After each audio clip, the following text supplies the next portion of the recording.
This is Ed the Sock. Did you know that at last count, there were 5 million podcasts with over 75 million episodes between them available in 150 different languages? And of all of that choice, you're listening to the Johnny and Shaner Punk Rock Dadcast, coming to you from a basement in Brooklyn, Ontario, which is a suburb of Oshawa, Ontario, which is a suburb of Toronto, Ontario.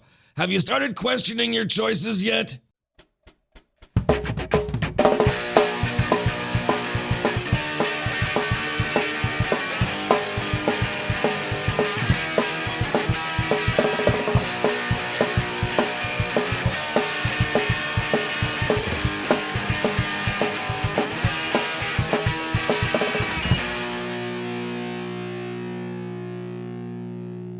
There's a lot of editing going on. Yeah. Such is life. So this will air in about 18 weeks when I finally get around to it. So you're Slow City too. Welcome, Will, to the show. This To the is Slow the Podcast. Johnny and Shaner Punk Rock Dadcast. You might be familiar with our works from outside of Kopps a couple weeks ago when you had kindly invited us to join in front of the store for Convergence Fest. What a success that was. It was, you had fun? Yeah, we had a ton of fun. How about you? Well, I was in the shop the whole day, busy. So you had absolutely no fun whatsoever. no, it was amazing. There was so many people coming by. It was great. It was a really good day. I was just what time did I start at? Like whatever, 11 o'clock in the morning when people were setting up outside. I didn't even get anything to eat until 10 o'clock that night. I couldn't even take a break. It was so busy. Yeah. So, and of course, I think I ran across the Pizza Mono like when I finally set everything up and had a quick break. Seems to be my diet is basically chicken wings, pizza, and beer. yeah, When I'm on the go most days.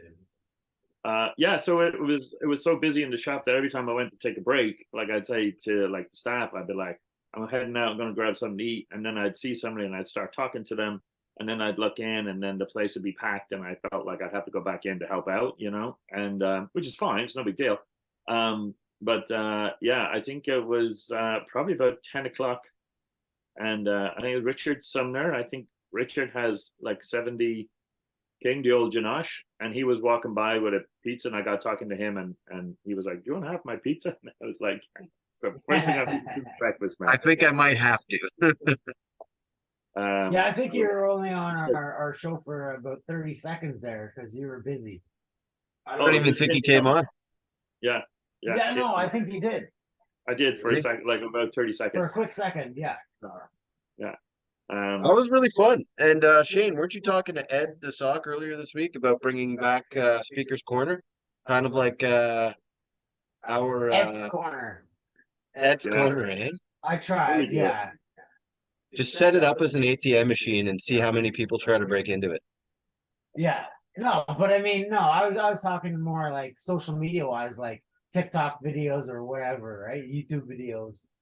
Yeah. Just hashtag Ed's Corner.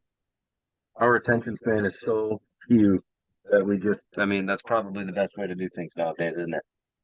Where's Ed? So Ed the Sock, is he floating? I was gonna say floating around. He always floats around.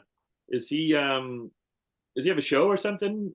I don't know. Yeah, he's on 94.9 The Rock, the all night show every night, Monday to Friday after midnight. Oh, okay. All right. Yeah. So he came on our show, I don't know, a month ago, maybe longer.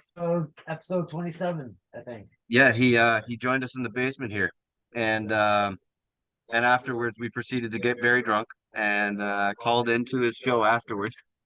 Oh my God Almighty! Can you just imagine a hammered sock? He was we were calling into his show. Soaking wet. Yeah. He'd be soaking wet. Yeah. Yeah. That scar of his would be drooping all the way down. But he drank Red Bull the whole time he was here. He didn't have any alcohol. Well, it doesn't He's matter. a dry sock. A dry sock. They're kind of the but best. But a dirty sock. Yeah. Actually, his hygiene was impeccable. I was very impressed. Yeah. Well, that was good Yeah, stuff. he's a super nice guy, actually. Don't let him know that we know that. You know, it is one of those things that it may work, the idea of a speaker's corner and the YouTube shorts, and he could just do like little quick clips of people, and he does quick into street interviews or stuff like that. It might work for him. I Well, think so. What was it? Queen and John in Toronto was the one speaker's corner. There were two or three of them, weren't there? I don't know. I remember the so one. so speaking of Queen and John, this week on Cone's Cave, who's going to be our next guest, is Cone from Sum 41. Nice. He has Russ from Good Riddance, and Russ actually dated one of the VJs from Much Music, and Russ from Good Riddance sings a song called Queen and John. See, Who we'll even have to play knows some this tunes. stuff? Yeah. I know a lot of stuff.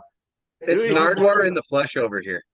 Yeah. Who even knows this stuff, man? It's mad, right? Yeah. Shane's got so much history about the punk rock community. I'm so thrilled to have him on, as my counterpart over here. He's only what, 6 or 7 years older than me, but he's got, Jesus, probably 20 extra years of history on the punk rock scene. All Could right. you So imagine if we had a, a Queen and John corner somewhere in downtown Oshawa where you could just go up to the kind of shit that you would see? Yeah. I don't know. Can you say that we probably have like a whole bunch of like Queens and Johns? Can you say that these days? I'm not sure. Can you even say? Can you say that?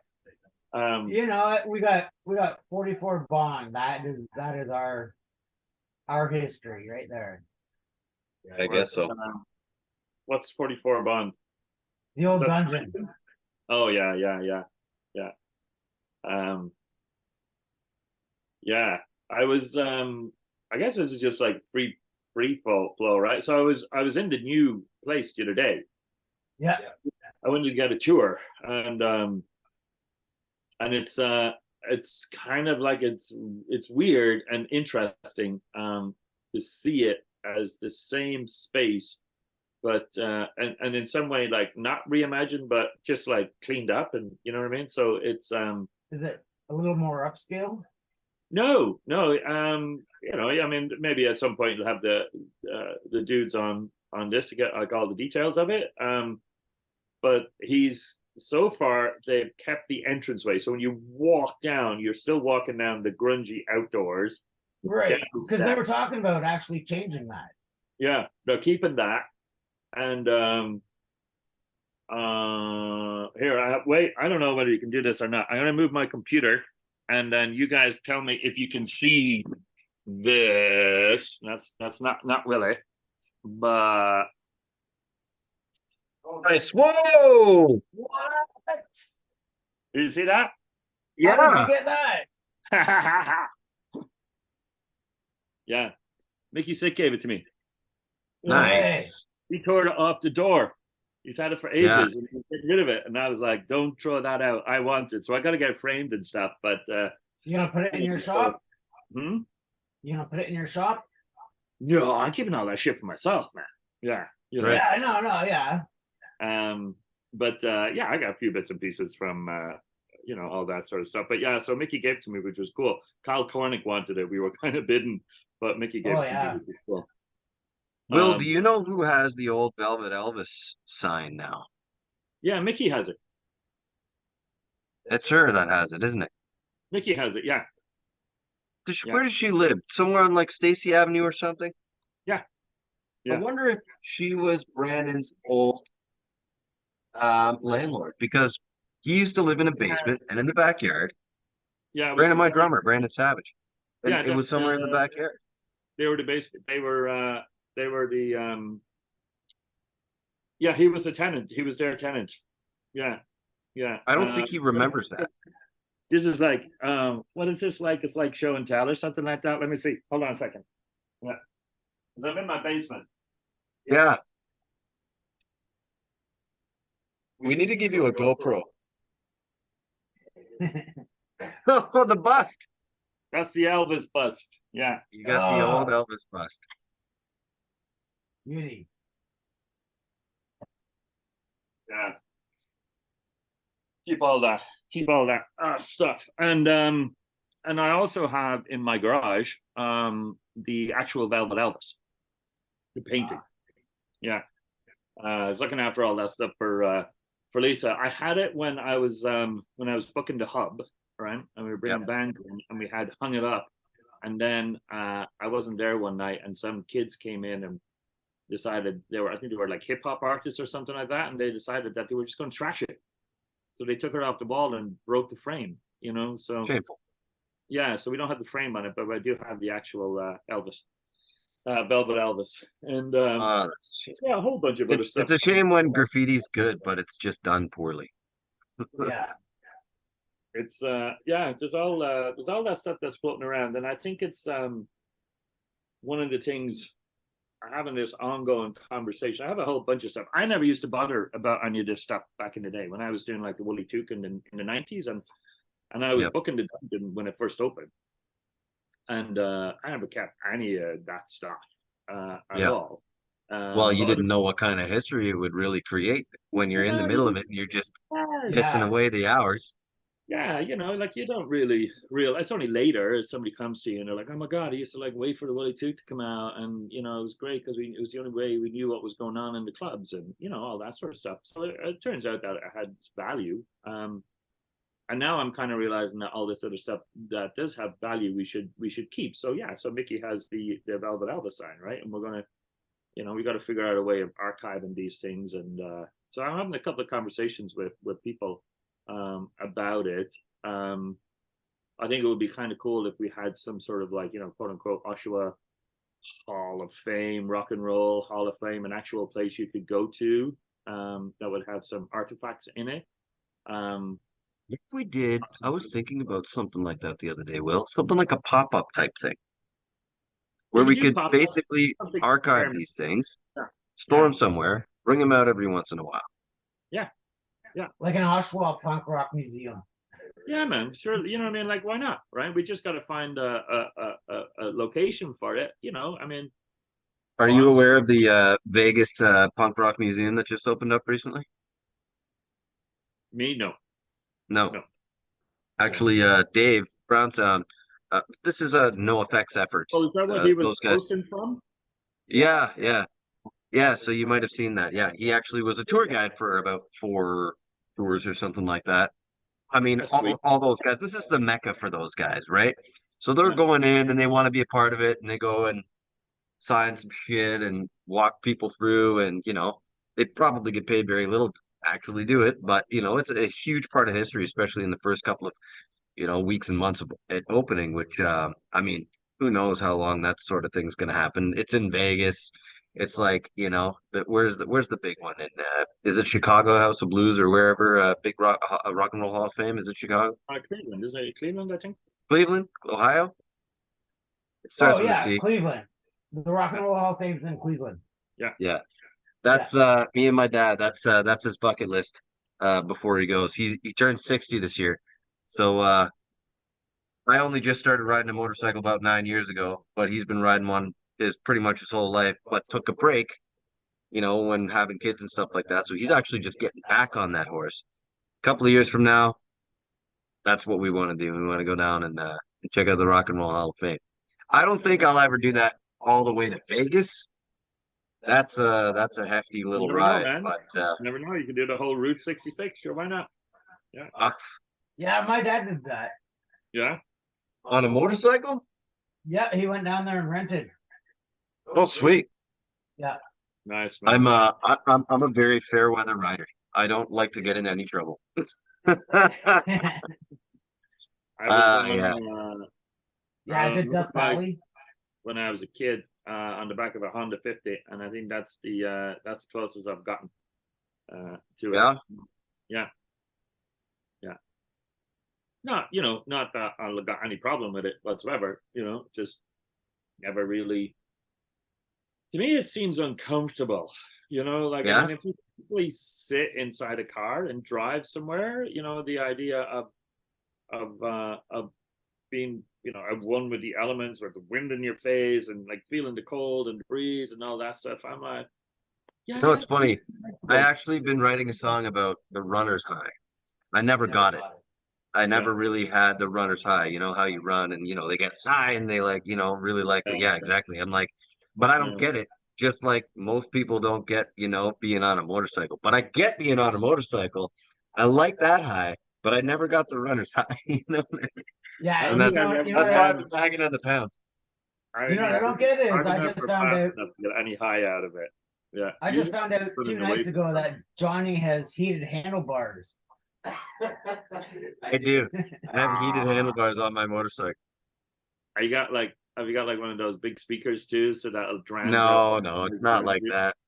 No? This is more of a hidden feature that just kind of makes riding a little bit more comfortable. Even though I'm only, what did I just turn? 37. I've got arthritis at my age. So it's a little bit more, I it can't just believe you gives said me that extra God, month of riding. mhm. Can't So, believe you said God, it was 60. That's ridiculous. Yeah. oh yeah, he was a young, I actually have an older sister too. I'm one of 5 kids. Yeah. Yeah, dad turned 60 this year. Yep.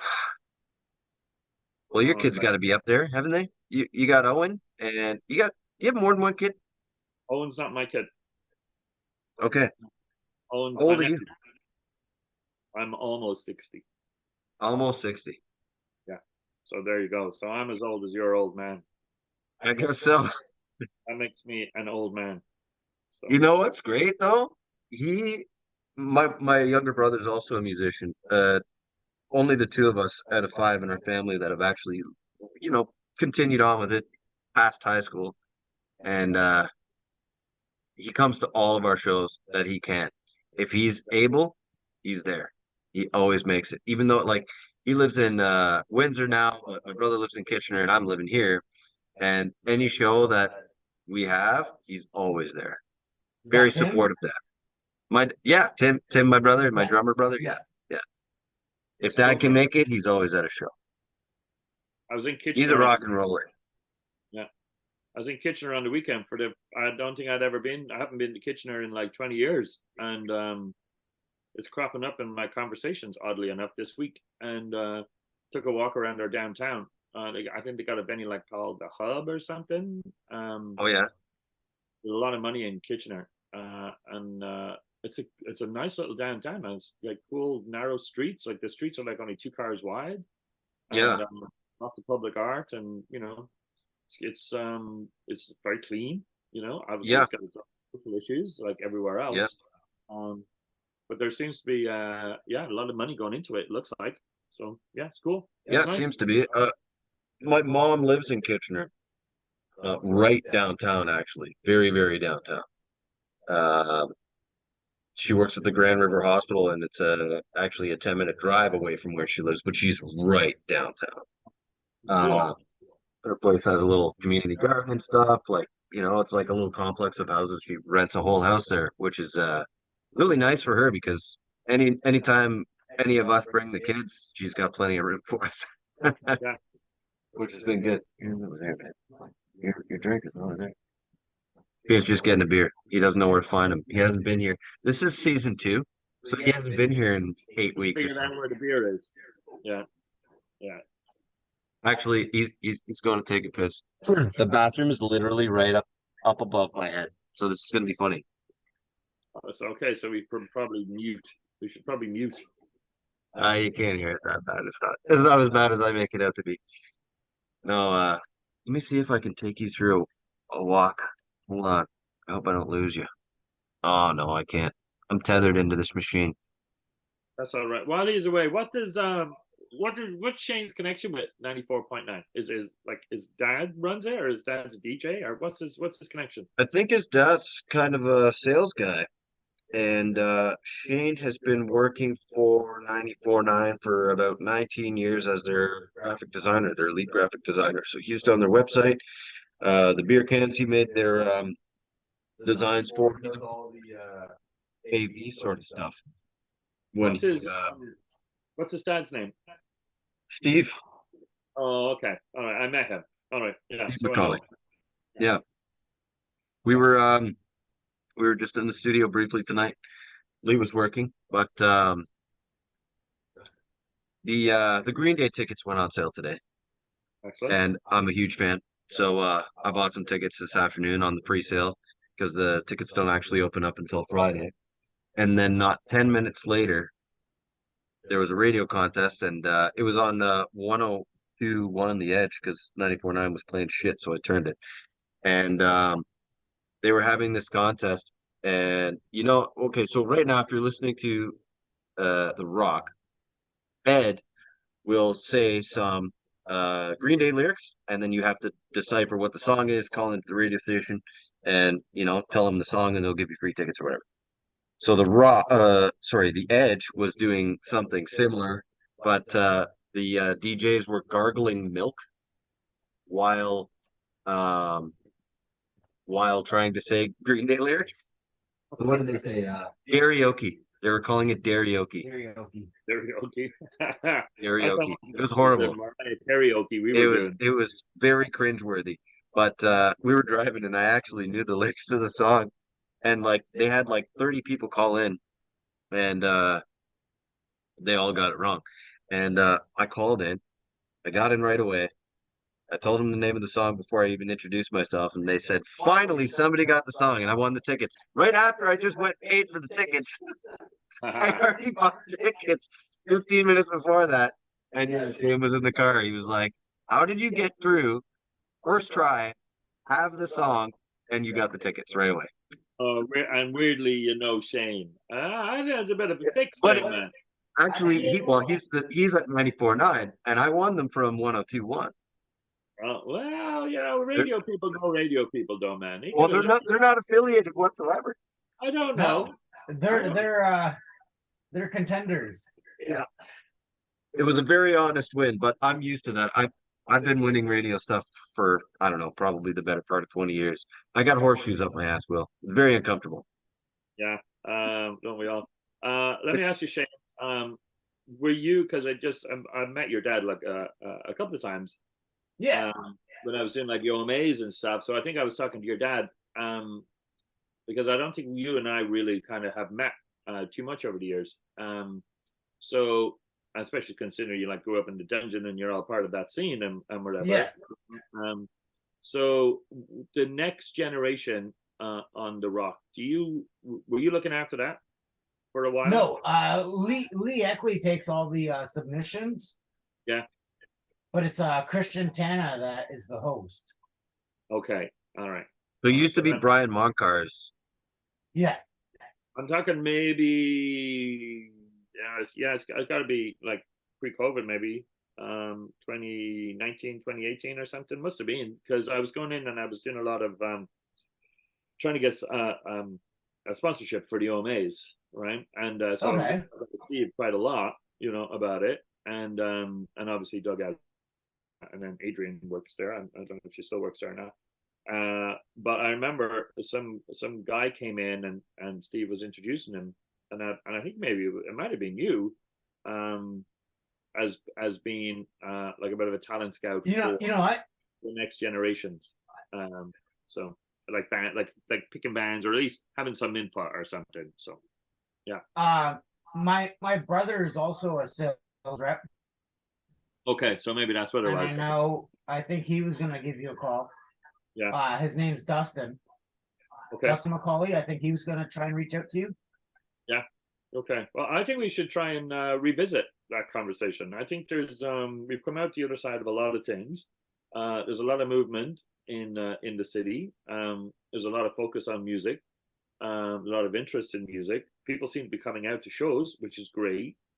And I think there's that opportunity to kind of like expand on those platforms, and try and get some more sort of local. I was even thinking like even like during like Cohen's Cave, because Cohen comes into your shop all the time. He's coming, yeah. From what he tells me when he's in the neighborhood. Yeah. But yeah, he's always playing records on the radio. Yeah, he's got good taste. I've listened to his show, and we had a good chat about it one time when he came in. And, Yeah, is cool. I'm waiting for the Brown sound to come in. So Yeah. he's got to come into the shop. Well, hey, if you ever want to sponsor the Johnny and Shaner Punk Rock Deadcast, just throw us a record once in a while. Actually, Shane's gonna play a record that he picked up from the shop when we were in. I was gonna ask you about this one. Oh, your Lexus on fire. Yeah. Great, Yeah. man. Yeah, for sure. But I've never seen this one before. Oh yeah, it's been around. Yeah. Has it? Yeah, it's been around. Yeah. I think it's early. I think it's early. Of course, like obviously they're kind of a dungeon associated band. I'm pretty sure Alexis on Fire would have played the dungeon. You know what? They have played the dungeon. I actually have on my Ontario Punk Facebook page, there's an old flyer of them playing the dungeon. Yeah. I actually saw them at the Uxbridge Legion. It was called $6 for 6 bands. Yeah. I also lived in St. Catharines for 2 years when I was like 20. They used to be called Plan 9, and I saw them as Plan 9. And I can go back further, and the drummer used to play in a band called Chapeter One. And Chapeter One, I put on a show with Chapeter One in Niagara Falls. I can go back on so much history from my punk rock days. Oh, I think we should like do a proper sit down, because like I said at the beginning of all this, like I think there is an interest in kind of documenting these stories and getting this stuff actually, down. I've interviewed and chatted with like the guys from Wednesday from the 70s, and then like Christmas and Ringo's from like the 60s. And I would have liked the opportunity coming up, like the chat with the Killer Dwarfs and kind of get their stories, Yeah. And then obviously stuff that's within our time frame, Cup the Duke and Anagram and stuff like that, we know about. And but even like a lot of the punk stuff, for me, I was raising kids while the dungeon was kind of going, so I wasn't there too often, but I was there enough, to know it and see it. And then when I started writing again, I guess maybe about 2003, 2004, I started writing for the This Week newspaper, like the weekly column, and a lot of the stuff we would have been writing about was like bands who were coming through. There was one band, was it I Hate Sally? I think was that a band? Yep. Right. Yep. I Hate Sally. Hardcore. They were amazing. I have a couple other CDs. Yeah, and and then there was another one, the Kathleen Talent Overdrive. Yep. Which were a Coburg band, and of course I'm so out of the loop. I didn't even know that was like a Simpson reference. I had no idea. I've never watched The Simpsons, so I didn't get the reference. I just thought it was an amazing band name. I think Blame Thrower, by the way, is one of the best band names as well. And but anyway, Kathleen, I was like, oh my god, I have to write about this band because it's like an amazing. There's also Sewing with Nancie became The Reason. Oh, really? And when The Reason was playing a show, I tweeted to them if they were going to play any Sewing with Nancie, and they said never bring Sewing with Nancie up ever again.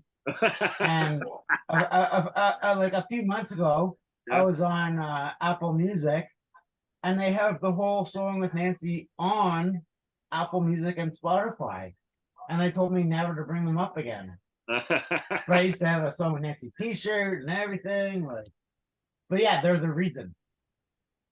Which got a lot of radio play. There was a lot of stuff that came out of that, man. There was like a really, really good scene. And actually, you should check it out. Part of that Nick, right? Who we had on the podcast, episode 20, we were at the dungeon. Nick James. Nick made a big brainstorm looking poster, and I can't. It's just like the middle, and then all the bands that we kind of remembered and what bands sparked off of those bands and everything like that. I'll send that to you, Will, because you could actually. Yeah, we were talking about that. Yeah. Do you have that somewhere, Shane? I should. Yeah, I'll find it. It's in our group chat. Because you know what?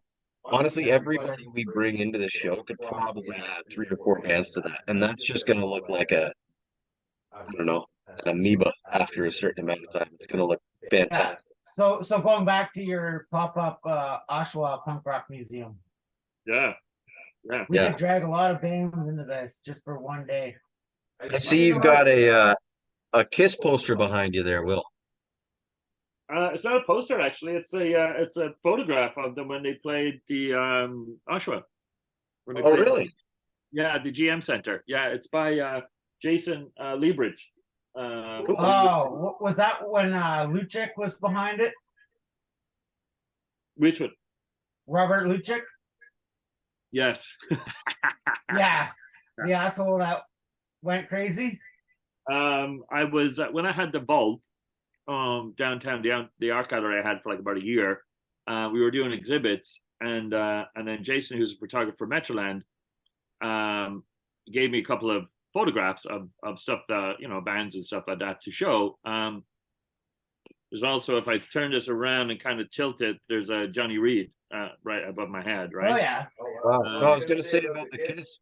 Two of our boys from Crownlands are opening up for them on their tour right now. I know it's amazing, man. And then if you look above the Kiss, see that photograph? That's Matt Manser took that photograph, and Yeah. it's of Glenn Matlock at the Atria. Wow. Oh, cool.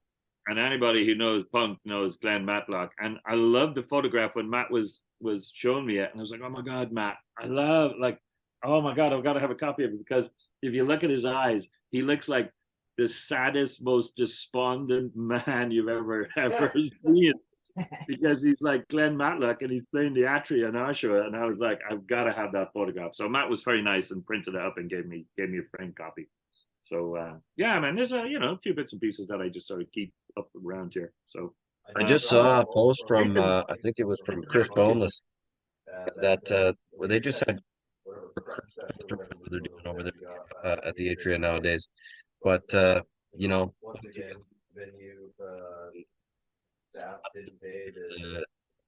they pay the bands. They swore off playing there ever again. Just should that happen to that place again, unfortunately. Every time we've ever played them, same story. Didn't get paid. So we stopped playing there. Because it's a central Decent decent venue. we were not, this whole thing that you've been talking about randomly is completely and totally broken up. So I didn't get anything what you were saying, except I obviously know what's going on.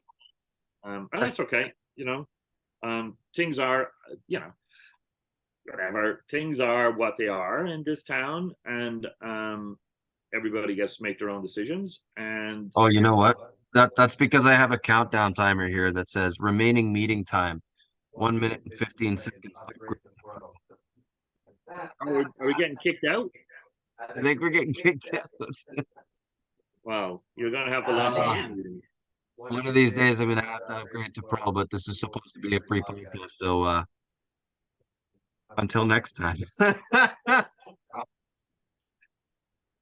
Well, it was We'll keep it short and sweet today, Will. it's so awesome chatting with you, Being our Will. first. Man, we should let's schedule it properly. We'll do it again properly. Yeah, you come here next time. As long as it's not fucking freezing rain. This is the preview for the better version of what we're going to record in the future. I promise. You should just come down to the shop. Bring the podcast down to the shop, and we'll do it. We can do that. We could absolutely do that. We'll have to do it after hours. We'll get Yeah. the speaker stands. Yeah, that's all right. But then I can't show you my impressive basement, and I've already been in your shop. Well, I've shown you my. All right, basement. well, it's going to kick us off just now. Thanks, All right, man. Thank you for having us. No worries. Cheers.